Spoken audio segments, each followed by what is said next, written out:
नमस्कार दोस्तों, स्वागत है आपके अपने YouTube चैनल रीडिंग लवर्स पर। दोस्तों, आज की जो वीडियो इसमें हम करने वाले हैं हरियाणा में जो सीटी में जो आपका ग्रुप डी का जो एग्ज़ाम आगे होने वाला है, और ये जो क्वेश्चन है आपके ग्रुप डी के अलावा HSC का कोई सब एग्ज़ाम हो या फिर कोई अन्य आपका कम्पिटिटिव एग्ज़ाम हो, तो ये जो आपके क्वेश्चन हैं आपके सभी एग्ज़ामों के लिए महत्वपूर्ण है। और अगर आप हमारी इनसे पहले वाली वीडियो को अगर आप देखना चाहते हैं तो इसे आप हमारे चैनल की प्लेलिस्ट में जाकर देख सकते हैं। तो सबसे पहले जो हमारे यहाँ पर जो सामान्य ज्ञान जो है उससे संबंधित महत्वपूर्ण क्वेश्चन रहेंगे, जिसमें पहला जो हमारे यहाँ पर क्वेश्चन है कि भारतीय राष्ट्रीय कांग्रेस का अंतिम अधिवेशन जिसमें बाल गंगाधर तिलक ने भाग लिया था, तो ये कौन सा था? कलकत्ता अधिवेशन 1906, 7, 17 या फिर 19? तो भारतीय राष्ट्रीय कांग्रेस का ये अंतिम अधिवेशन था जिसमें बाल गंगाधर तिलक ने भाग लिया था, और ये था ऑप्शन डी वाला। कलकत्ता का जो अधिवेशन हुआ था 1919 में। तो बाल गंगाधर तिलक जो है होम रूल लीग के अध्यक्ष के रूप में वर्ष 1918 में इंग्लैंड गए थे, लेकिन वर्ष 1919 के कांग्रेस के अनुसार अधिवेशन में भाग लेने के लिए वे भारत वापस लौटे थे। तो 1919 या इसका यहाँ पर सी आंसर रहेगा। नेक्स्ट है the man who divide India पुस्तक के जो लेखक हैं इनमें से कौन थे? The man who divided India, Maulana Abul Kalam Azad, doctor Rajendra Prasad, Rafiq Zachariah, Larry Collins और डोमिनिक लोपिएरे।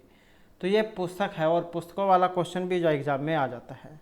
तो यहाँ पर हमारा आंसर रहेगा ऑप्शन सी वाला, तो ये रफ़ीक जकारिया।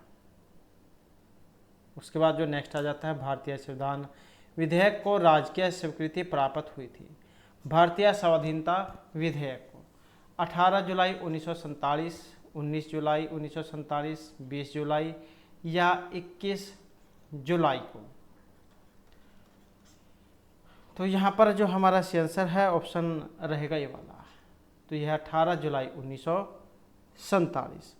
तो भारतीय संविधान विधेयक को 18 जुलाई 1947 को राजकीय स्वीकृति प्राप्त हुई थी, और इसके तहत भारत एवं पाकिस्तान दो अलग अलग देशों की स्थापना को स्वीकृति दी गई थी। उसके बाद जो नेक्स्ट क्वेश्चन है हमारा यहाँ पर सूची 1 को 2 के साथ मिलान करना है, और मिलान करने में जो सबसे सही तरीका जो है, जो आपको पहले पता हो उसको आप मिलान करके एक बार देख लें, ताकि जल्दी से क्वेश्चन सही तरीके से और जल्दी भी हल हो जाए। तो यहाँ पर जो आंसर है ऑप्शन ए को माना गया है, 4, 2, 1 और 3। तो इनको मिलान करके देख लेते हैं, 4, 2, 1 और 3, 4, 2, 1 और 3। तो यहाँ पर जो दाचीग्राम वन्य जीव अभयारण्य है ये कहाँ पर है, किस राज्य में है? और इसमें जो रहेगा 4, तो कहाँ पर माना गया है? ये जम्मू कश्मीर में। उसके बाद केवलादेव घाना पक्षी अभयारण्य है, ये कहाँ पर है? तो ये राजस्थान में है। कान्हा राष्ट्रीय पार्क ये कहाँ पर है? और ये रहेगा मध्य प्रदेश में, तो ये मध्य प्रदेश में है। और पेरियार वन्य जीव अभयारण्य ये कहाँ पर है? तो ये केरल में है। तो इस प्रकार से जो है इनका यहाँ पर मिलान होगा। उसके बाद है इनमें से कौन सा एक व्यस्तम सामुद्रिक व्यापार मार्ग है? तो व्यस्तम एक समुद्रिक व्यापारिक मार्ग है। Cape of Good Hope, Panama नहर, स्वेज नहर या उत्तरी अटलांटिक? तो कौन सा एक व्यस्तम सामुद्रिक व्यापार मार्ग है जो यहाँ पर ऑप्शन डी में आया है? तो ये उत्तरी अटलांटिक मार्ग है। तो ये जो उत्तरी अटलांटिक समुद्री मार्ग विकसित देशों के मध्य स्थित होने के कारण सबसे अधिक व्यस्त समुद्री जल मार्ग है। उसके बाद आ जाता है हमारा रेड क्लिफ जो रेखा है, ये सीमा निर्धारण करती है उत्तरी कोरिया और दक्षिण कोरिया के बीच में, संयुक्त राज्य अमेरिका और कनाडा के बीच में, भारत और पाकिस्तान, भारत और चीन के बीच में। तो ये जो रेड क्लिफ रेखा जो है ये किन के मध्य सीमा बनाती है? और ये बनाती है जो यहाँ पर ऑप्शन सी में है। तो रेड क्लिफ रेखा जो है भारत और पाकिस्तान के मध्य सीमा का निर्धारण करती है। इसका निर्धारण होता है 17 अगस्त 1947 को। सर सिरिल ने रेड क्लिफ निर्धारित किया था और इसी के नाम पर इसका नाम रखा गया था। उसके बाद है राष्ट्रीय जलमार्ग संख्या 1, ये जोड़ती है इलाहाबाद को हल्दिया, सदिया को घुबरी, कोल्लम को कोट्टापुरम या काकीनाडा को पुदुचेरी से। तो राष्ट्रीय जलमार्ग संख्या 1 जोड़ती है, और ये जोड़ती है जो यहाँ पर ऑप्शन ए में आए हैं, इलाहाबाद हल्दिया। तो ये जो राष्ट्रीय जलमार्ग संख्या 1 जो है इलाहाबाद को हल्दिया से जोड़ता है, जिसकी लंबाई जो है ये 1620 किलोमीटर मानी गई है। इसकी घोषणा हुई थी 27 अक्टूबर को, 27 अक्टूबर और 1986 को। और इसमें गंगा, भगीरथी और हुगली नदी तंत्र शामिल है, और यह 4 राज्य उत्तर प्रदेश, बिहार, झारखंड व पश्चिम बंगाल से होकर गुजरता है।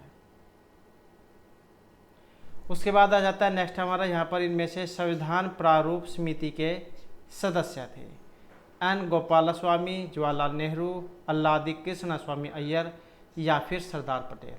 तो इनमें से संविधान प्रारूप समिति के सदस्य थे, और इनमें कौन से थे जो यहाँ पर ऑप्शन सी में आए हैं, 1 और 3। तो एन गोपालस्वामी एम अल्लादी कृष्ण स्वामी अय्यर संविधान की प्रारूप समिति के सदस्य थे, और इस समिति के अध्यक्ष थे डॉक्टर भीमराव अंबेडकर। और अन्य सदस्य के M Munshi, Syed Mohammad Saadulla, N Madhavrao, D P. Khaitan, जबकि जवाहरलाल नेहरू संघ संविधान समिति और सरदार वल्लभ भाई पटेल प्रांतीय संविधान समिति के अध्यक्ष थे। नेक्स्ट है, भारत की संसद में होते हैं राष्ट्रपति, राज्यसभा, लोकसभा या फिर उपराष्ट्रपति। तो भारत की संसद आप कह सकते हैं यहाँ पर मिलकर बनी है, और जो यहाँ पर ऑप्शन ए में आया है। तो यहाँ पर जो ऑप्शन ए में है 1, 2, 3 राष्ट्रपति, राज्यसभा और लोकसभा। तो संविधान का जो अनुच्छेद है 79 इसके अनुसार संसद राष्ट्रपति, लोकसभा और राज्यसभा से मिलकर बनती है। उसके बाद है जापान लगभग आत्मनिर्भर है बॉक्साइट, लौह अयस्क, तांबे या फिर खनिज तेल में। तो ये जो जापान लगभग किस पर आत्मनिर्भर है, और इसमें रहेगा ऑप्शन सी हमारा, तो ये है तांबे पर। तो जापान जो है तांबे पर न केवल निर्भर है बल्कि ये इसका निर्यात भी करता है। उसके बाद आ जाता है भारत की जो जनगणना है 2011 के अनुसार निम्नलिखित राज्यों में से किसमें शिशु जनसंख्या का प्रतिशत भाग ग्रामीण क्षेत्रों में न्यूनतम है, जम्मू कश्मीर, केरल, पंजाब या फिर हरियाणा में। तो ये जो भारत की जो जनगणना है 2011 इसके अनुसार निम्नलिखित राज्यों में से किसमें शिशु जनसंख्या का प्रतिशत भाग ग्रामीण क्षेत्रों में न्यूनतम है। तो न्यूनतम जो है यहाँ पर ऑप्शन ए रहेगा, तो ये जम्मू कश्मीर है। उसके बाद है दक्षिण भारत की नदियाँ प्रमुख रूप से निम्न में से कौन सा अपवातंत्र रखती है। तो दक्षिण भारत की नदियाँ इनमें से कौन सा अपवातंत्र रखती है, अरिया, खंडित, वृक्षनुमा या फिर जालीदार। और यहाँ पर देखें तो ऑप्शन रहेगा सी वाला, तो यह है वृक्षनुमा। तो दक्षिण भारत की नदियाँ कई प्रारूप अपवाह तंत्रों का निर्माण करती है, और अमरकंटक व छोटा नागपुर क्षेत्र में गुंबदाकार अपकेंद्रीय अपवाह तंत्र, पश्चिम की ओर बहने वाली नदियाँ रेखीय अपवाह तंत्र व पूर्व की ओर बहने वाली नदियाँ वृक्षनुमा या फिर जालीदार अपवाह तंत्र का निर्माण करती है। तो दक्षिण भारत की नदियाँ का जो संबंध है ये वृक्षनुमा तंत्र से है।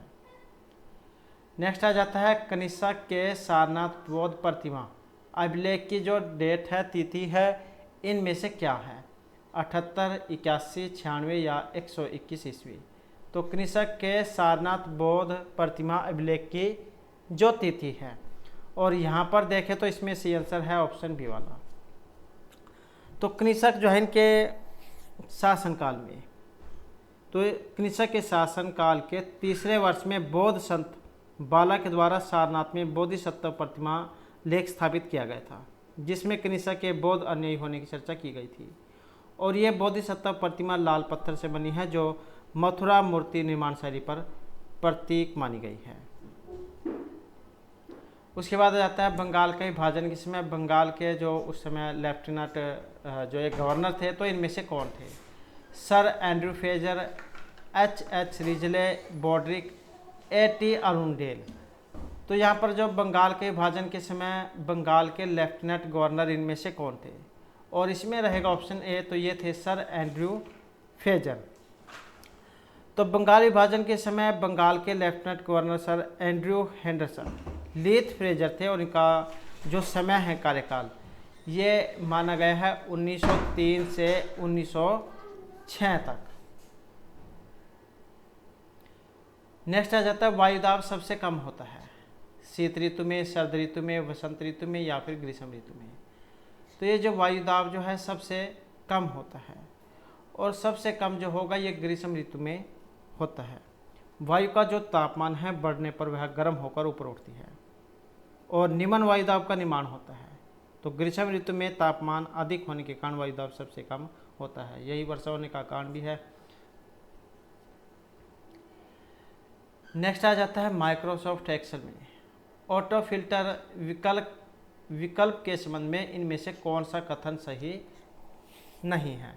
तो माइक्रोसॉफ्ट एक्सेल में किसी वर्कशीट में सूचना को फिल्टर करके आप इच्छित वैल्यू को जल्द प्राप्त कर सकते हैं। आप एक समय में डेटा के एक कॉलम पर एक फ़िल्टर सेट कर सकते हैं। आप न केवल उसे नियंत्रित कर सकते हैं जो आप देखना चाहते हैं, बल्कि उसे भी आप नहीं देखना चाहते। और आप ऑटो फिल्टर विकल्प का प्रयोग करके टेक्स्ट और संख्याएं खो सकते हैं। तो यहाँ पर जो इसमें कौन सा माना गया है माइक्रोसॉफ्ट एक्सेल में, अगर ऑटो फिल्टर विकल्प के संबंध में सही नहीं है, जो नहीं है जो ऑप्शन सी में आया है। आप न केवल उसे नियंत्रित कर सकते हैं जो आप देखना चाहते हैं, बल्कि उसे भी जो आप नहीं देखना चाहते हैं। तो यही जो है यहाँ पर सही नहीं है। नेक्स्ट आ जाता है एडमिरल कप का संबंध बताना है किससे है। मुक्केबाजी से है, स्क्वैश से है, ब्लीडर से है या फिर नौकायन से है। तो ये जो एडमिरल कप है इसका संबंध किससे है, और इसका जो संबंध है ऑप्शन डी से रहेगा। तो इसका संबंध नौकायन से माना गया है। ये जो एडमिरल कप है, अमेरिकन कप, वेलिंगटन ट्रॉफी, तो इनका जो संबंध है ये नौकायन से माना गया है। उसके बाद जो नेक्स्ट आ जाता है सूर्य का दीप्तिमान आमुख जिसे हम देख सकते हैं क्या कहलाता है। वर्णमंडल, प्रकाश मंडल, वातावरण या फिर स्थल मंडल। तो सूर्य का दीप्तमान आमुख जिसे हम देख सकते हैं, और इसमें रहेगा ऑप्शन सी, तो ये प्रकाश मंडल है। तो सूर्य की जो बाह्य प्रकाशीय सतह को फोटॉन के प्रभुत्व के कारण उसे फोटोस्फीयर या प्रकाश मंडल कहते हैं। और आज ही जो है इसरो के द्वारा आदित्य L1 जो ग्रह वो भी लॉन्च किया गया है, ताकि सूर्य जो है उनके बारे में पता लग सके, सूर्य के अध्ययन के लिए। नेक्स्ट आ जाता है नर्मदा के अतिरिक्त कौन सी दूसरी नदी अमरकंटक से निकलती है। बेतवा, महानदी, ताप्ती या फिर सोन। तो नर्मदा के अतिरिक्त कौन सी दूसरी नदी अमरकंटक से निकलती है, और जो यहाँ पर ऑप्शन डी में आई है तो यह है सोन नदी। स्वर्ण नदी भी जिसको कह देते हैं। तो गंगा के दाहिने तट की ये मुख्य सहायक नदी है, और जिसका उद्गम अमरकंटक पठार नर्मदा के स्रोत के समीप से होता है, और लगभग 1000 वर्ष पूर्व यह पटना के समीप गंगा से मिलती थी, परंतु इसका संगम निरंतर पश्चिम की ओर खिसकता जा रहा है। तो नर्मदा के अतिरिक्त जो है इनमें दूसरी नदी जो अमरकंटक से निकलती है ये स्वर्ण नदी। उसके बाद आ जाता है ब्रिटिश शासन को भारत से उखाड़ फेंकने के लिए इनमें से किसने फ्रांसीसियों की मदद मांगी थी। तो ब्रिटिश शासन को भारत से उखाड़ फेंकने के लिए संभाजी, शिवाजी, हैदर अली या टीपू सुल्तान। तो ब्रिटिश शासन को भारत से उखाड़ फेंकने के लिए इनमें से किसने फ्रांसीसियों की मदद मांगी थी, और यहाँ पर जो ऑप्शन डी में आई है तो ये थे टीपू सुल्तान। तो टीपू सुल्तान ने फ्रांस की क्रांति में रुचि दिखाई थी और श्रीरंगपट्टनम में स्वतंत्रता का वृक्ष लगाया और जैकोबिन क्लब का सदस्य बना था, और अंग्रेजों से युद्ध के लिए नेपोलियन का सहयोग मांगा था। तो ऑप्शन रहेगा डी वाला। उसके बाद जो नेक्स्ट क्वेश्चन है, वीडियो प्रोसेसरों में डैश और डैश होते हैं जो इमेज को स्टोर व प्रोसेस करते हैं। सीपीयू और वीजीए, सीपीयू व मेमोरी, वीजीए मेमोरी या वीजीए व डीवीआई। तो वीडियो प्रोसेसर में इनमें से क्या होता है जो इमेज को स्टोर प्रोसेस करता है, और यहाँ पर जो इसमें माना गया है जो ऑप्शन 3 में है, तो ये जो वीजीए और मेमोरी इसको जो है यहाँ पर माना गया है।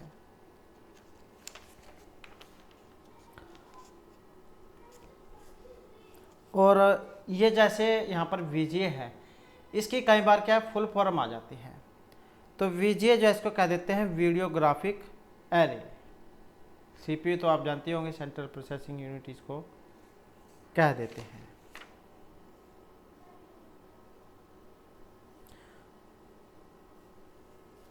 और डीवीआई, ये जो डीवीआई है इसको कह देते हैं digital visual interface, digital visual interface. Next आ जाता है यदि आप किसी दूसरे स्थान से इंटरनेट से अपने कंप्यूटर को कनेक्ट करना चाहते हैं तो आप किसका प्रयोग करेंगे? ईमेल, एफटीपी, इंस्टेंट मैसेज या किसी का भी नहीं। यदि आप किसी दूसरे स्थान से इंटरनेट से अपने कंप्यूटर को कनेक्ट करना चाहते हैं तो इसके लिए जो हमारा सी आंसर है ऑप्शन रहेगा 4, अर्थात 3 में से कोई सा भी नहीं, क्योंकि इसके लिए जो एक अलग जो ऐप जो होती है उसका प्रयोग किया जाता है, जिससे आप दूर बैठे भी जो आपने जो जैसे कंप्यूटर है उसको आप अपने अनुसार हैंडल कर सकते हैं। नेक्स्ट है वेब पेज को रीलोड करने के लिए बटन दबाते हैं, रीडू, रीलोड, रीस्टोर या फिर रिफ्रेश का। तो वेब पेज को दोबारा से रीलोड करने के लिए और इसके लिए जो प्रयोग किया जाता है जो यहाँ पर 4 में आए हैं। तो जैसे ये पेज है इसको जैसे ही हम रिफ्रेश करेंगे ये जो पेज है दोबारा से ओपन होकर आएगा। तो रीलोड करने के लिए रिफ्रेश का प्रयोग किया जाता है। नेक्स्ट है यह ट्रांजैक्शन प्रोसेसिंग चक्कर में पहला कदम ऑप्टिकल स्कैनिंग या इलेक्ट्रॉनिक कॉमर्स वेबसाइट जैसे विभिन्न माध्यमों से बिजनेस कैप्चर करता है। Document and report generation, database maintenance, transaction processing, startup या डाटा एंट्री। तो यह ट्रांजैक्शन प्रोसेसिंग चक्र में पहला कदम ऑप्टिकल स्कैनिंग या इलेक्ट्रॉनिक कॉमर्स वेबसाइट जैसे विभिन्न माध्यमों से बिजनेस कैप्चर करता है। और यहाँ पर जो इसका माना गया है जो ये ऑप्शन 4 में आया है तो इसको कहा जाता है डाटा एंट्री। उसके बाद है इनमें से एक विशेष विजुअल और ऑडियो इफेक्ट है जो पावर पॉइंट में टेक्स्ट या कंटेंट को अप्लाई किया जाता है। तो इनमें से कौन से एक विशेष विजुअल और ऑडियो इफेक्ट है जो पावर पॉइंट में टेक्स्ट या कंटेंट को अप्लाई किया जाता है? एनिमेशन, वाइप, फ्लैश या डिसोल्व। और इसको जो कहा गया है जो यहाँ पर ऑप्शन 3 में आए हैं तो ये वाइप है। वाइप क्या है? एक विशेष विजुअल और ऑडियो इफेक्ट है जो पावर पॉइंट में टेक्स्ट और कंटेंट को अप्लाई किया जाता है। उसके बाद जो नेक्स्ट आ जाता है जब पॉइंटर डैश पर रखा जाता है तो यह हाथ के आकार का होता है। व्याकरण की गलती, फॉर्मेटिंग की गलती, स्क्रीन टिप या फिर हाइपरलिंक। तो जब पॉइंटर को, जैसे ये पॉइंटर है, इसको जब हम किसी अक्षर के ऊपर रखते हैं तो जो हाथ से का निशान जो बन जाता है, जैसे कहीं पर लिंक वगैरह होता है तो वहाँ पर इस प्रकार का जो निशान है वो आता है हाथ वाला। तो यहाँ पर जो इसमें माना गया है जो ये ऑप्शन 4 में है तो ये कोई लिंक होता है, हाइपर लिंक कह सकते हैं आप, जहाँ पर जैसे पॉइंट जो होता है वैसे तो जो यहाँ पर ये तीर का निशान होता है, लेकिन जैसे ही जब हम किसी लिंक वगैरह के ऊपर लेते हैं तो हाथ वगैरह का निशान आ जाता है, तो ये हाइपर लिंक है। नेक्स्ट है डैश बताने के लिए पर्सनल कंप्यूटर्स कनेक्ट किए जा सकते हैं। सर्वर, सुपर कंप्यूटर, नेटवर्क या इंटरप्राइज। तो क्या बनाने के लिए पर्सनल कंप्यूटर कनेक्ट किए जा सकते हैं? पीसी जो होता है उसको कह देते हैं personal computer, PC full form personal computer. Server, super computer, network या एंटरप्राइज, और इसमें रहेगा ऑप्शन 3 तो ये होता है नेटवर्क। उसके बाद है इनमें से किस शब्द का प्रयोग तब होता है जब सर्च इंजन खोज के मानदंड से मैच करके वेब पेज को वापस करता है? ब्लॉग, हिट, लिंक या सक्सेस। तो किसका प्रयोग तब होगा जब सर्च इंजन खोज के मानदंड से मैच करके वेब पेज को वापस करता है? और यहाँ पर रहेगा जो ऑप्शन 4 में आए हैं तो ये होता है सक्सेस। नेक्स्ट है डैश वे वर्ड्स हैं जिसे प्रोग्रामिंग लैंग्वेज ने अपने स्वयं के उपयोग हेतु अलग रखा है। तो डैश वे वर्ड हैं जिसे प्रोग्रामिंग लैंग्वेज ने अपने स्वयं के उपयोग हेतु अलग रखा है। Control word, control structures, reverse keys या रिवर्स वर्ड। तो कौन से वर्ड्स हैं जिसे प्रोग्रामिंग लैंग्वेज ने अपने स्वयं के उपयोग हेतु अलग रखा है, और ये आए हैं ऑप्शन 3 में। तो इन्हें कहा गया है रिजर्व वर्ड्स। नेक्स्ट है मोबाइल कॉमर्स सबसे अच्छे ढंग से कैसे वर्णित होते हैं। विपणन में कियोस्क का प्रयोग, उत्पादनों का लाना ले जाना, वायरलेस हैंडहेल्ड उपकरणों के जरिए, वस्तु सेवा का क्रय विक्रय, या विपणन में नोटबुक पीसी का प्रयोग।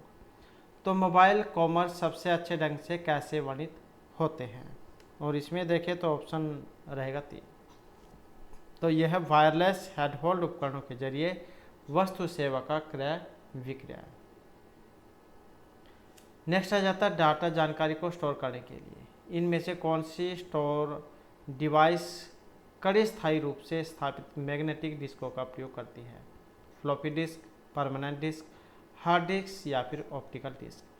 तो डाटा जानकारी को स्टोर करने के लिए इनमें से कौन सी स्टोरेज डिवाइस कड़ी स्थायी रूप से स्थापित मैग्नेटिक डिस्क का प्रयोग करेगी, और जो ये ऑप्शन 2 में है, तो ये होती है हार्ड डिस्क। नेक्स्ट है कंप्यूटर संक्षेप। केबी का सामान्यतः पूरा रूप क्या है, मतलब इसकी फुल फॉर्म क्या है इनमें से, और इसकी जो फुल फॉर्म है किलोबाइट होती है। जैसे एमबी मेगाबाइट होगी, जीबी गीगाबाइट होगी, टीबी टेराबाइट होगी, ऐसे पीबी पीटाबाइट हो गई। तो इस प्रकार से जो है इनके नाम होते हैं। नेक्स्ट है सेकेंडरी स्टोरेज मीडिया से हार्ड डिस्क में सॉफ्टवेयर कॉपी करने की प्रक्रिया क्या कहलाती है। तो सेकेंडरी स्टोरेज मीडिया से हार्ड डिस्क में सॉफ्टवेयर कॉपी करने की प्रक्रिया कॉन्फ़िगरेशन, डाउनलोड, स्टोरेज या इंस्टॉलेशन। तो सेकेंडरी स्टोरेज मीडिया से हार्ड डिस्क में सॉफ्टवेयर कॉपी करने की प्रक्रिया, और इसको कहा जाता है इंस्टॉलेशन, जो यहाँ पर ऑप्शन 4 में है। उसके बाद आ जाता है एक्सेल में डैश यूजरों को उन वर्कबुक्स को कॉपीज साथ लाने देता है जिन पर अन्य यूजरों ने स्वतंत्र रूप से काम किया है। तो ये कॉपिंग, मर्जिंग, पेस्टिंग या कंपाइलिंग होती हैं। और यहाँ पर देखें तो इनको जो कहा गया है, जो ये ऑप्शन 2 में है, तो ये होते हैं मर्जिंग। नेक्स्ट है स्टोरेज मीडिया के रूप में जो सीडी रोम है, इसका लाभ इनमें से कौन सा है। Compact disk, read only memory. तो इसका लाभ जो है इनमें से कौन सा है। सीडी रोम विशाल मात्रा में डाटा व सूचना को स्टोर करने का सस्ता वाला तरीका है। सीडी रोम डिस्क डाटा और सूचना को मैग्नेटिक डिस्क की तुलना में जल्दी रिट्रीव करती है। सीडी रोम मैग्नेटिक मीडिया की तुलना में कम त्रुटियां करती है, और या फिर ये सभी। और यहाँ पर इनमें अगर हम देखें जो सीडी रोम का लाभ कौन सा है, जो यहाँ पर ऑप्शन 1 में है। सीडी रोम विशाल मात्रा में डाटा व सूचना को स्टोर करने का सस्ता वाला तरीका है। नेक्स्ट है कंप्यूटर कंट्रोल करने संबंधी इंस्ट्रक्शंस या प्रोग्रामों को क्या कहते हैं। सॉफ्टवेयर, हार्डवेयर, प्रोग्रामर या फिर ह्यूमनवेयर। तो कंप्यूटर कंट्रोल संबंधी इंस्ट्रक्शन या प्रोग्राम को, और इसको हम कहेंगे सॉफ्टवेयर, जो यहाँ पर ऑप्शन 1 में है। उसके बाद है डैश विशेषता फाइल का प्रकार आइडेंटिफाई करता है। फोल्डर, पाथ, फाइल नेम या फिर फाइल एक्सटेंशन। तो इनमें से कौन सा विशेषता फाइल का प्रकार आइडेंटिफाई करेगा, जो यहाँ पर ऑप्शन 3 में आए हैं। तो ये होता है फाइल एक्सटेंशन। फाइल एक्सटेंशन ऐसे है जैसे आप माइक्रोसॉफ्ट वर्ड है, जब इसको कॉपी सेव करते हैं डॉस में बनती है, और ऐसे ही एक्सेल की बनती है। कोई फ़ोटो वगैरह करते हैं तो .jpg, png इनमें सेव होती है। तो इस प्रकार से। उसके बाद है टेक्स्ट और इमेज को कॉपी और रिप्रोड्यूस करने वाली डिवाइस को क्या कहते हैं। CPU, मेमोरी, स्कैनर या फिर रीडर। तो टेक्स्ट और इमेज को कॉपी और रिप्रोड्यूस करने वाली डिवाइस, और इसको कहा जाता है स्कैनर। नेक्स्ट आ जाता है वर्ड डॉक्यूमेंट में एक पैराग्राफ को एक स्थान से दूसरे स्थान में ले जाने के लिए इनमें से किसका प्रयोग किया जाना चाहिए। तो वर्ड डॉक्यूमेंट में एक पैराग्राफ को एक स्थान से दूसरे स्थान पर ले जाने के लिए कॉपी एम पेस्ट का, कट एंड पेस्ट का, डिलीट एंड री टाइप का, फाइंड एंड रिप्लेस का। तो जैसे आप कोई पैरा है उसको एक स्थान से दूसरे पेज पर आप ले जाना चाहते हैं तो इसके लिए कट एंड पेस्ट का प्रयोग किया जाता है। कंट्रोल वी जाओ से पेस्ट। और यहाँ पर जो है ये जो कुछ शॉर्टकट की होते हैं जिनके बारे में आपको पता होना चाहिए, जैसे कंट्रोल सी कॉपी करते हैं, कंट्रोल एक्स से कट, कंट्रोल वी से हम पेस्ट कर सकते हैं, कंट्रोल जेड से अंडू कर सकते हैं, और कंट्रोल ए से आप पूरा जो पेज है उसको सेलेक्ट ऑल कर सकते हैं, और कंट्रोल यू से अंडरलाइन हो जाएगी। तो जिनका जो ज़्यादातर प्रयोग किया जाता है। नेक्स्ट है एक्सेल स्प्रेडशीट का जो यहाँ पर एक्सटेंशन जो बनेगा कौन सा बनेगा जब आप फाइल सेव करोगे। डॉट डॉस में बनते हैं, डॉट पीपीटी में, डॉट एक्सेल्स या डॉट ACCTS में। तो एक्सेल की जब फाइल बनेगी जब आप सेव करोगे तो वो किस में होगी, और जो ऑप्शन यहाँ पर 2 में आए हैं डॉट एक्सेल। नेक्स्ट आ जाता है इलेक्ट्रॉनिक कंपोनेंट वाले थिन प्लेट या बोर्ड को क्या कहते हैं। इलेक्ट्रॉनिक कंपोनेंट वाले हार्ड डिस्क, स्कैनर, रैम या फिर सर्किट बोर्ड। तो इलेक्ट्रॉनिक कंपोनेंट वाले थिन प्लेट या फिर बोर्ड को, और उसको कहा जाता है सर्किट बोर्ड, मदरबोर्ड जिसे कह देते हैं, जिस पर सारे जो बटन हैं वो लगे होते हैं। उसके बाद है इनमें से वह बॉक्स जिसमें कंप्यूटर सिस्टम के सर्वाधिक महत्वपूर्ण पार्ट होते हैं। सॉफ्टवेयर, हार्डवेयर, इनपुट डिवाइस या सिस्टम यूनिट। तो वह बॉक्स जिसमें कंप्यूटर सिस्टम के सबसे अधिक महत्वपूर्ण पार्ट होते हैं, और इनको कहा जाता है सिस्टम यूनिट, CU जिसे कह देते हैं सिस्टम यूनिट। उसके बाद है सर्किट ब्रेकर वाला डिवाइस जो हार्डवेयर को पावर सोर्स से अलग करने और वोल्टेज स्पाइक से प्रोटेक्ट करने के लिए यूज होता है। तो सर्किट ब्रेकर वाला डिवाइस जो हार्डवेयर को पावर सोर्स से अलग करने और वोल्टेज स्पाइक से प्रोटेक्ट करने के लिए यूज होता है। Voltage breaker, surge protector, surge breaker या वोल्टेज प्रोटेक्टर। तो इसको क्या कहेंगे, और इसको कहा जाएगा जो ऑप्शन 3 में है, तो ये होता है सर्ज प्रोटेक्टर। नेक्स्ट है वर्ड में कट एंड पेस्ट करने के लिए कौन सा मेनू सिलेक्ट किया जाना चाहिए। तो यहाँ पर कट और पेस्ट के लिए फॉर्मेट मेनू, एडिट मेनू, टूल मेनू या व्यू मेनू। तो इसके लिए जो प्रयोग किया जाएगा एडिट मेनू का प्रयोग होता है। उसके बाद है स्प्रेडशीट में जिस पॉइंट पर कॉलम और रो इंटरसेक्ट होते हैं उसे हम क्या कहेंगे, कॉलम रो, कंटेनर, बॉक्स या सेल। तो स्प्रेडशीट में जिस पॉइंट पर कॉलम और रो इंटरसेक्ट होते हैं और उसको हम कहेंगे सेल। नेक्स्ट है ऑनलाइन बैंकिंग स्टोरेज सिस्टम जिसमें बड़ी मात्रा में डाटा स्टोर किया जा सकता है। तो ऑनलाइन बैंकिंग स्टोरेज उसे हम CPU, मेमोरी, सेकेंडरी स्टोरेज या मास स्टोरेज कहेंगे।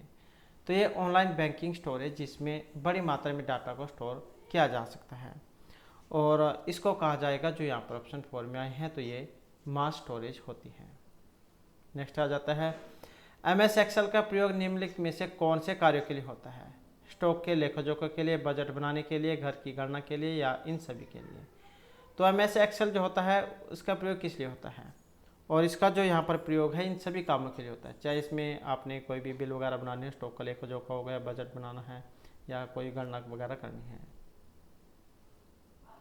नेक्स्ट है पेज ब्रेक जो है, इसका अर्थ क्या होता है।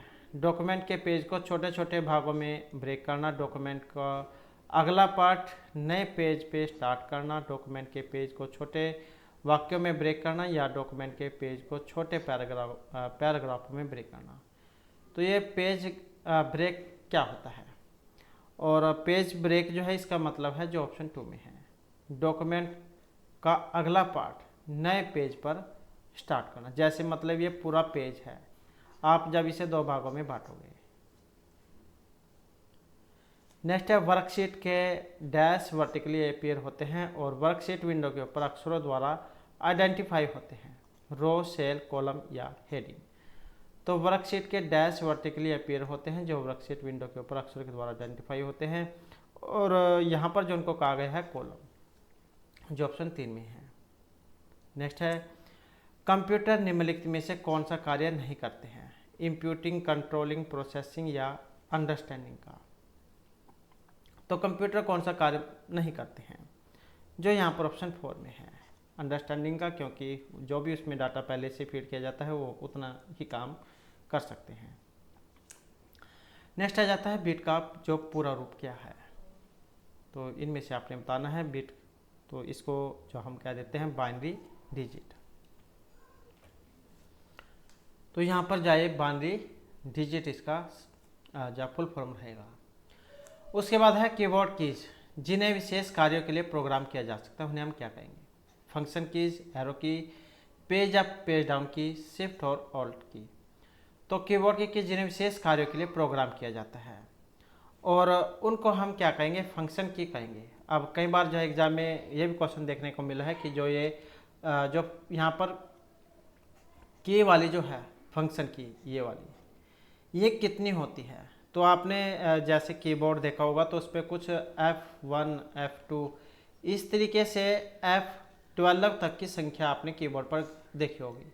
तो इनको जो फंक्शन की कहा जाता है और इनकी जो संख्या ये 12 तक होती हैं। और ये जो यहाँ पर F1, F2 जो हैं इनके अलग अलग काम हैं।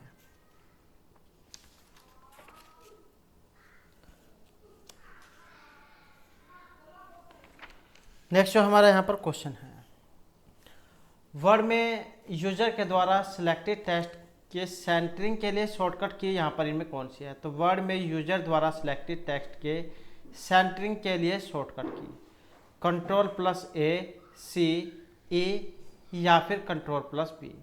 तो सिलेक्टेड टेक्स्ट की सेंटरिंग के लिए जो यहाँ पर इसमें प्रयोग की जाती है, जो यहाँ पर ऑप्शन 4 में है, तो इसके लिए हम कंट्रोल और साथ में जो E है इसका प्रयोग करते हैं। तो ये है चयनित टेक्स्ट को स्क्रीन के बीच में रखने के लिए, और L का प्रयोग यह लेफ्ट में ले जाने के लिए, L का प्रयोग लेफ्ट में ले जाने के लिए होता है, E बीच के लिए होता है, और जो R है ये राइट साइड में ले जाने के लिए होता है। और Ctrl+B से आप जैसे ये अक्षर है तो इसको आप बोल्ड कर सकते हैं। Ctrl+A से पूरा पेज सिलेक्ट होता है, Ctrl+C से कॉपी होता है।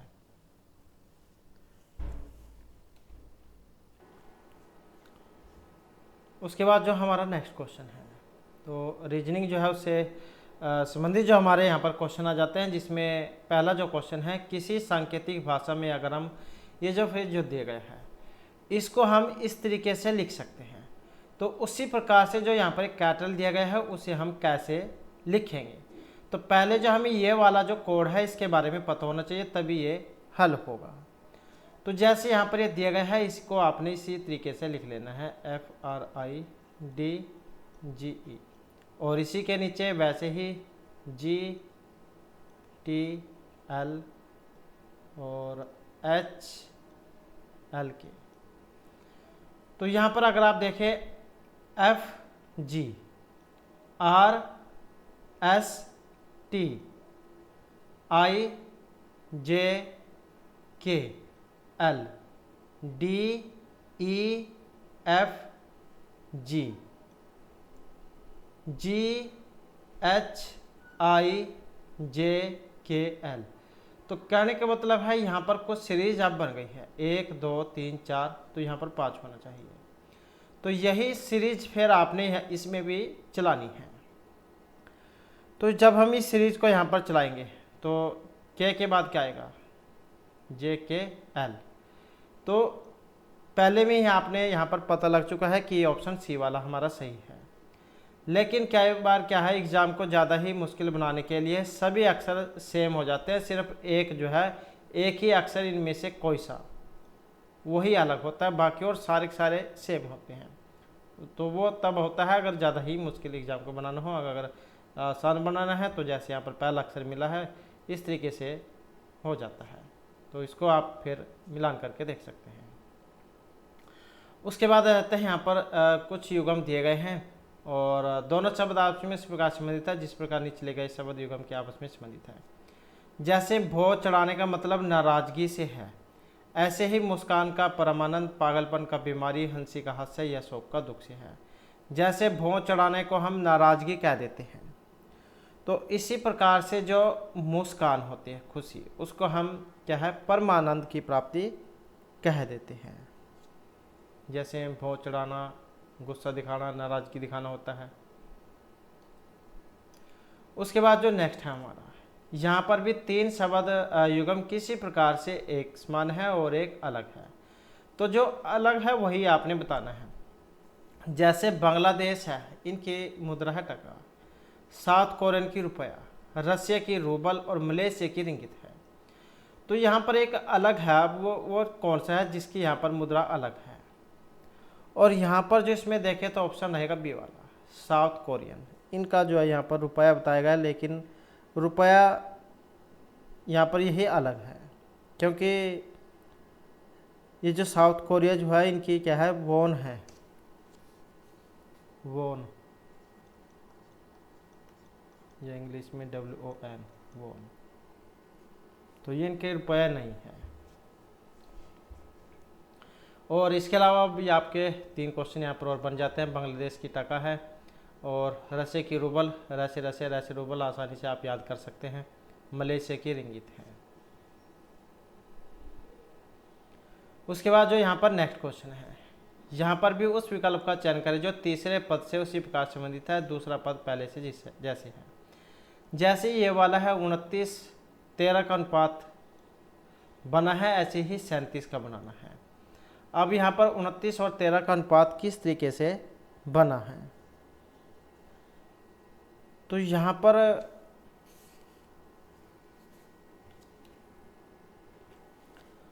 अब यहाँ पर अगर हम इसमें देखें तो इसका जो क्रम है 13 दूनी 26 और साथ में 3 जोड़ा है, 13 दूनी 26 और 3 29। ऐसे ही है यहाँ पर इसका पता लगाना है। तो यहाँ पर भी वैसे ही हम इसमें से क्या है 3 कम कर लेते हैं। 37 में से जब हम 3 कम करेंगे तो कितना बनेगा, 34 आएगा। अब 34 आप देख सकते हैं 17 दूनी 34 और साथ में 3, तो कितना हो जाता है 37। तो ये वाला जो क्रम है यहाँ पर अब चला है, तो जो ऑप्शन किस में है, बी में है। तो ये वाला जो क्रम है यहाँ पर इसमें चल रहा है। उसके बाद जो यहाँ पर हमारा पासे वाला क्वेश्चन है, एक ही पासे की 2 भिन्न स्थितियों को दिखाया गया है। यदि संख्या 3 निचले फलक पर है तो ऊपरी फलक पर कौन सी संख्या आएगी। तो यहाँ पर इनमें से कौन सी संख्या आएगी। यदि संख्या 3 निचले फलक पर है, अब 2, 1, 6 या फिर 4, तो 3 निचले फलक पर है अगर, तो यहाँ पर इसमें बनेगा ऑप्शन ए वाला, तो इसमें आएगा 2।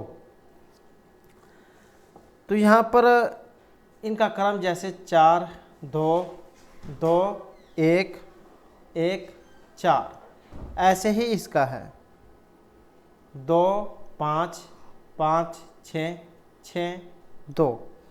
पासे की दोनों स्थितियों में 2 उभयनिष्ठ संख्या है, ये वाली 2। इसलिए 2 से प्रारंभ करके दक्षिणावर्त घूमने पर 3 के विपरीत फलक पर संख्या 2 आएगी, जो ऑप्शन ए में है। अब हम यहाँ पर अगर इनको ऐसे भी देखें तो जैसे ये है 1, 2, 4, ऐसे ही यहाँ पर 6, 5, 2। अब यहाँ पर जो 2 है इसके विपरीत 4 भी है, 2 के विपरीत 5 भी है। कहने का मतलब है 4 के विपरीत 2 नहीं हो सकता, 2 के 4 है। अब ऐसे ही यहाँ पर है और एक का 6 है, तो यहाँ पर कौन सा बच गया, 3 जो यहाँ पर बच जाता है, तो 3 के विपरीत यहाँ पर जो 2 को माना गया है। नेक्स्ट है पी क्यू का पिता और आर एस का पुत्र है, टी पी का भाई, क्यू आर की बहन, एस का टी से क्या संबंध है। बहनोई, भाई, पुत्री या फिर भाभी। तो पी क्यू का पिता और आर एस का पुत्र है, टी पी का भाई और क्यू आर की बहन है, एस का टी से बताना है क्या संबंध बना है। तो एस जो है टी की भाभी है, जो यहाँ पर ऑप्शन डी में बनी है। उसके बाद है उस अक्षर संयोजन का चयन कीजिए जिससे नीचे दी गई अक्षर श्रृंखला के रिक्त स्थान पर क्रम अनुसार रखने से दी गई श्रृंखला पूर्ण हो जाएगी। तो यहाँ पर क्या आपने इनके जोड़े बना लेने हैं अपने अनुसार, चाहे आप 3 के बना लो या 4 के बना लो, ऐसे ही यहाँ पर ये यहाँ पर हो जाएगा।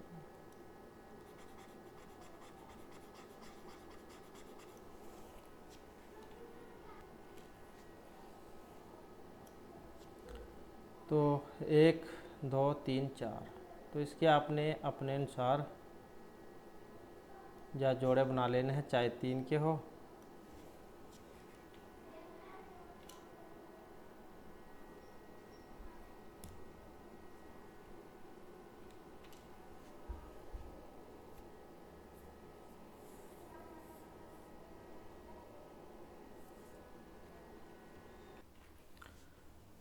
तो यहाँ पर अगर हम क्रम देखें तो चाहे तो आप यहाँ पर लाइन लगा के देख लें, चाहे 3 के इसके जोड़े बना लें या फिर 4 के। अब अगर हम यहाँ पर इसमें देखें तो सी बी डी बी, अब यहाँ पर भी सी बी है, यहाँ पर भी सी बी है और इसके बाद में ए लगा है। तो जब हम इसे देखें तो और में किसी में नहीं है, इसको लगा कर देख सकते हैं, C B A D B.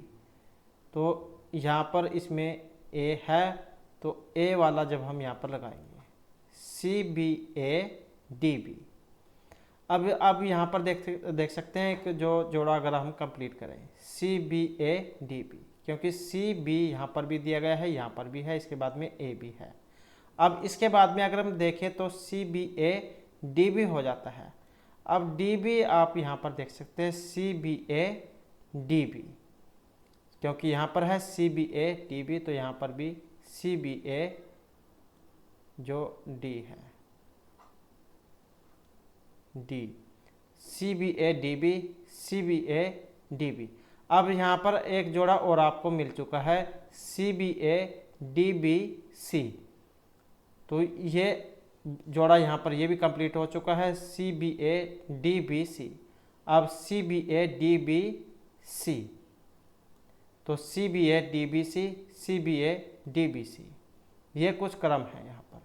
अब C B A D B C, इसके बाद यहाँ पर आप देख सकते हैं आप ए डी।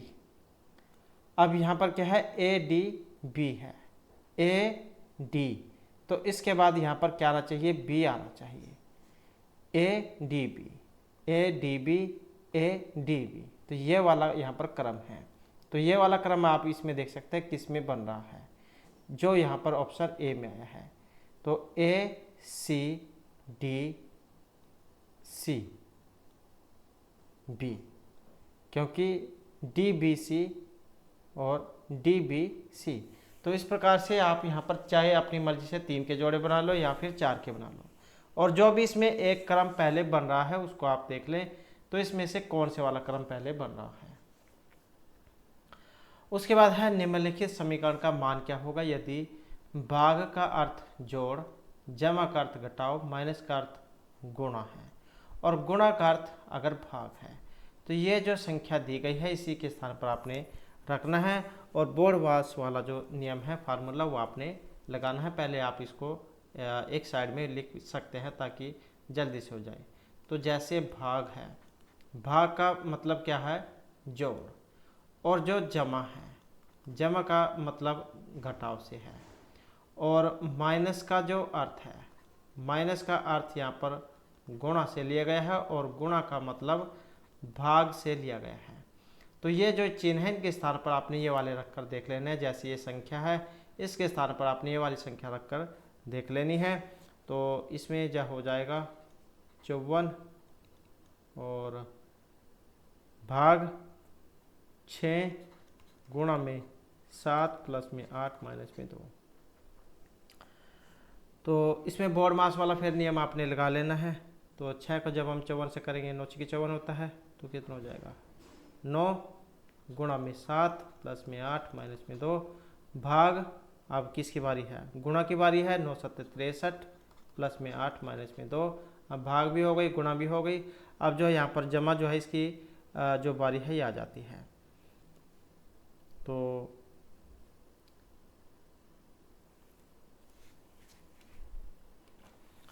तो अब भाग गुणा जमा, तो जमा में आप देख सकते हैं कितना हो जाएगा 8 3 11 71, 71 में से 2 गए 6 9, और जो किस में आए हैं ऑप्शन सी में।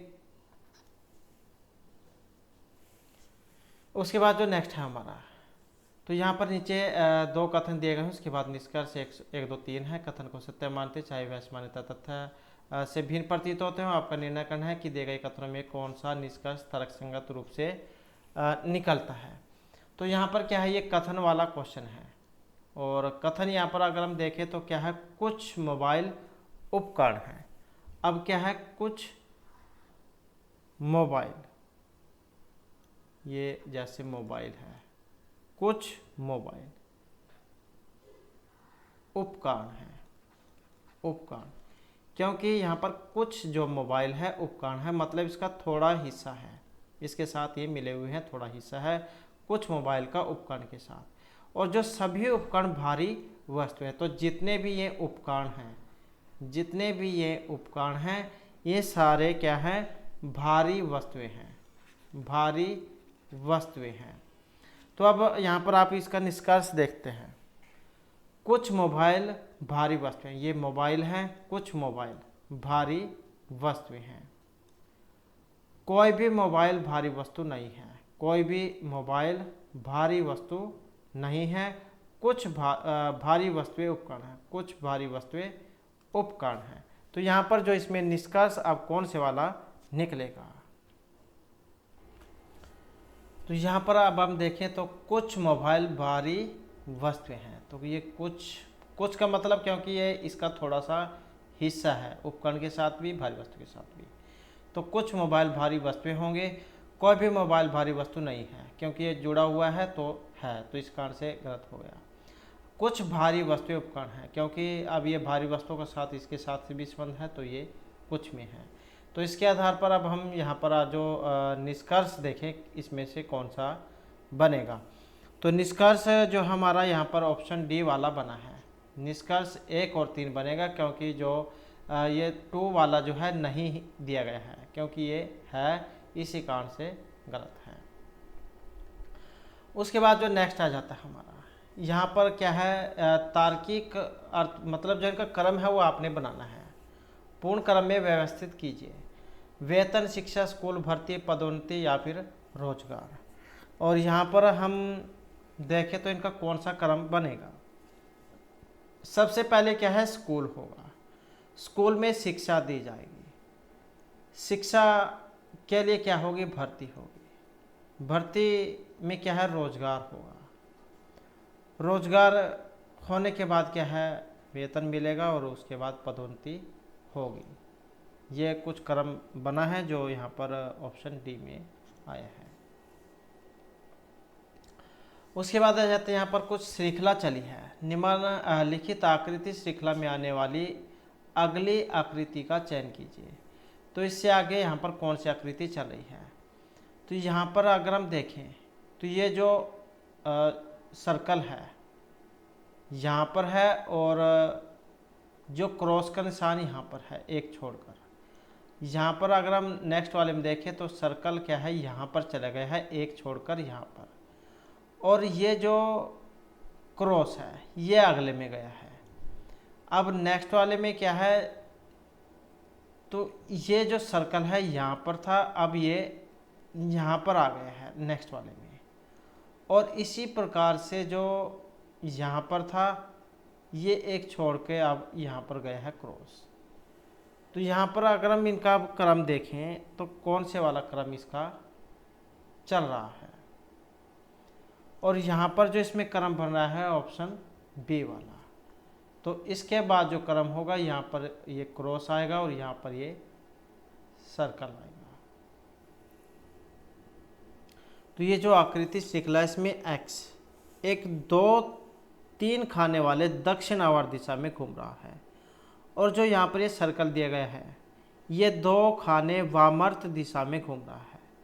यदि इसी पैटर्न को हम जारी रखें तो यहाँ पर जो है ये बी वाला पैटर्न इसका आना चाहिए। उसके बाद है नेक्स्ट हमारा, यहाँ पर किसी पंक्ति में x प्रारंभ से 14वें स्थान पर है और y अंत से 17वें स्थान पर है, जबकि z x और y के ठीक बीच में है, मध्य में है। यदि पंक्ति में कुल 48 व्यक्ति हैं तो x और z के बीच में कितने व्यक्ति हैं। तो यहाँ पर जो व्यक्ति हैं कितने होंगे, और व्यक्तियों की जो संख्या यहाँ पर आई है सी, मतलब यह यहाँ पर 8 इसमें आए हैं। तो यहाँ पर जैसे ये पंक्ति है तो इसमें x जो है ये हो गया x, ये यहाँ पर हो गया y। x प्रारंभ से कौन से स्थान पर है, 14वें स्थान पर है, और y अंत से 17वें स्थान पर है, जबकि z x और y के ठीक बीच में है। अब 14 और 17 के बीच में आप देख सकते हैं यहाँ पर हो जाएगा z, बीच में होना चाहिए 14, यहाँ पर 15, 16, 17, तो यहाँ पर जाए होना चाहिए। तो यहाँ पर क्या है, तो इसको निकालने के लिए एक जो फार्मूला है n वाला, तो x और y के बीच व्यक्तियों की जो संख्या है इसको क्या है हम n मान लेंगे। तो उसके बाद जो कुल संख्या है,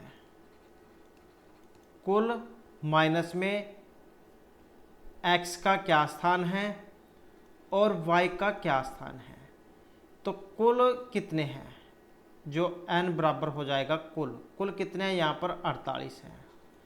माइनस में x और y का क्या स्थान है, x का जैसे 14 है और y का कितना है 17 है, तो 48 माइनस n बराबर 48 माइनस 14 और 17 कितने होते हैं 31। इसमें से जब हम कम करेंगे तो n बराबर कितना हो जाएगा 17।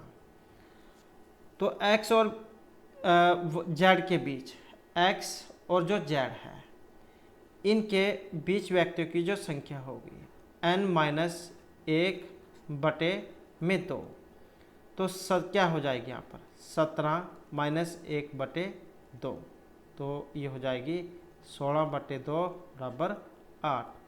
तो यहाँ पर इसमें जो x और z के बीच कितने व्यक्ति है, x और z के बीच में यहाँ पर जो व्यक्ति है इनकी संख्या 8 है। उसके बाद जो नेक्स्ट आ जाता है, एक आदमी ने पश्चिम दिशा, तो यहाँ पर जो हमारा क्वेश्चन है कि एक आदमी ने पश्चिम दिशा की ओर चलना शुरू किया, कुछ दूर चलने के बाद वह दाईं ओर मुड़ा, फिर वह दाईं ओर मुड़ा और आखिर में बाईं ओर मुड़ा। बताओ कि किस दिशा की ओर जा रहा है। तो इसके लिए क्या है, पहले ही आपने दिशाओं का ज्ञान तो होना चाहिए, डायग्राम भी बना लेना है ताकि क्वेश्चन में जो आपको हल करते हुए कोई दिक्कत ना आए। तो जिस साइड में आपका मुंह होगा उत्तर दिशा, और आपके बिल्कुल पीछे बैक साइड में दक्षिण हो जाएगी, राइट हैंड की साइड में पूर्व दिशा और लेफ्ट हैंड की साइड में पश्चिम दिशा। और यहीं पर जब कंडेट उलझ भी जाता है तो ये बायां और ये दायां, ये राइट हैंड हो गया और ये लेफ्ट हैंड। तो एक आदमी ने पश्चिम दिशा की ओर चलना शुरू किया, मतलब जैसे ये हमारा पॉइंट है यहाँ पर, एक आदमी ने पश्चिम दिशा, पश्चिम कौन सी है, ये वाली है, यहाँ से इस साइड में चलना शुरू किया। कुछ दूर चलने के बाद वह दाईं ओर मुड़ा।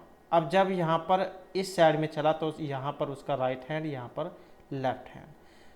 कुछ दूर चलने के बाद वह दाईं ओर, दाईं कौन सी है यहाँ पर देख सकते हैं आप, उसका जो राइट हैंड है।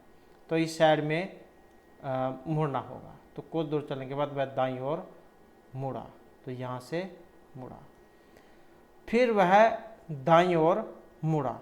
अब आप यहाँ पर देख सकते हैं, यहाँ पर जब चला तो उसका राइट हैंड कौन सी साइड में होगा। सज्जा हाथ जो है राइट हैंड यहाँ पर होगा, इस साइड में लेफ्ट हैंड होगा। फिर वह दाईं ओर मुड़ा, तो इसका मतलब है उसे अपने सज्जे हाथ राइट हैंड मुड़ना होगा, यहाँ पर मुड़ना होगा। आखिर में बाईं ओर मुड़ा। अब यहाँ पर देख सकते हैं उसका जो मुंह है पूर्व दिशा की तरफ हो गया, यहाँ पर उसका राइट हैंड हो गया, इस साइड में लेफ्ट हैंड हो गया। अब वह बाईं ओर मुड़ना है, मतलब लेफ्ट हैंड की साइड में उसे मुड़ना होगा ऐसे। तो बताओ वह किस दिशा की ओर जा रहा है। तो किस दिशा की ओर अब वो जा रहा है, यहाँ से उसने चलना शुरू किया था, मतलब जैसे ये वाली है ये दिशा, अगर हम यहाँ पर लें तो यही दिशा यहाँ पर है। इसमें देख सकते हैं उत्तर, दक्षिण, पूर्व, पश्चिम, तो यही दिशा है सेम। यहाँ से चला था और घूम फिर कर जो है यह इसी के साइड में फिर वो आ गया है। अब यहाँ पर दिशा कौन से वाली इसकी बन रही है, यहाँ पर जो इसमें दिशा है ये ऑप्शन ए वाली है, क्योंकि यहाँ पर देख सकते हैं घूम फिर कर जाओ वो उत्तर दिशा में ही आ गया है, तो उत्तर दिशा की तरफ ही वो जा रहा है। उसके बाद क्वेश्चन है, दिल्ली के लिए बस हर 35 मिनट के बाद छूटती है। पूछताछ अधिकारी ने एक यात्री को बताया कि दिल्ली की बस अभी 10 मिनट पहले ही छूटी है और आगामी बस 9:35 पर जाएगी। बताइए पूछताछ अधिकारी द्वारा यात्री को सूचना कितने बजे दी गई थी। तो ये सूचना कितने बजे दी गई थी, तो यहाँ पर जो हमारा सही आंसर है ऑप्शन बनेगा ए वाला।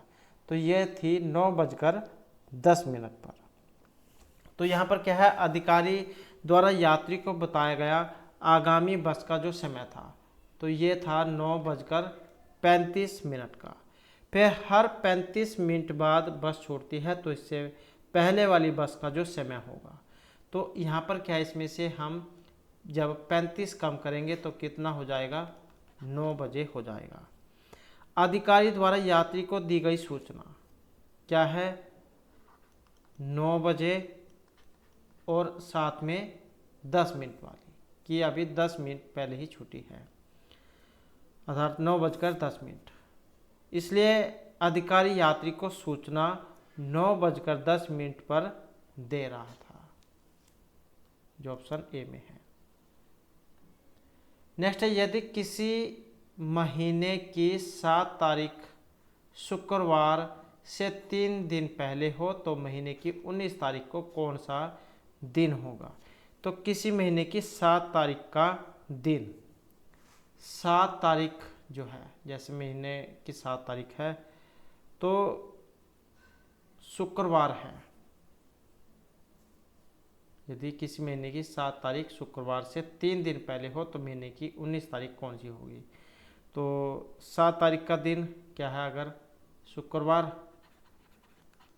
शुक्रवार और इसमें 3 दिन कम, शुक्रवार से 3 दिन पहले, तो 3 दिन पहले और महीने की 19 तारीख को कौन सा दिन होगा। तो यहाँ पर जो इसमें दिन जो निकल के आएगा ये ऑप्शन ए वाला रहेगा, तो ये होगा रविवार। तो यहाँ पर इसे सिंपल से आप कर सकते हैं, जैसे शुक्रवार से 3 दिन पहले का दिन कौन सा होगा, जैसे मंगलवार है। अब जब 7 तारीख को प्रत्येक जो मतलब महीना उसकी 7 तारीख को क्या है, मंगलवार होगा, तो 14 तारीख को भी मंगलवार होगा, 21 तारीख को भी मंगलवार होगा। यहाँ पर डेट दी गई है 19 तारीख की। अब इससे आप दिन कम कर सकते हैं, 21 मतलब 19 के और 21 के पहले 21 में से कम कर सकते हैं हम, इसमें से तो कौन सा आएगा, मंगलवार हो गया और सोमवार हो गया और रविवार हो गया। रविवार 19, सोमवार की 20, मंगलवार की 21, तो क्या है 19 में क्या होगा, कौन सा दिन होगा, रविवार होगा। तो सिंपल से तरीके से आप इसे कर सकते हैं। तो यही जो हमारी आज की क्लास और महत्वपूर्ण क्वेश्चन थे, और नेक्स्ट वीडियो भी इसमें हम आपके लिए नए जो महत्वपूर्ण क्वेश्चन वो लेकर आएंगे। और हमारे साथ अंत बनने के लिए धन्यवाद।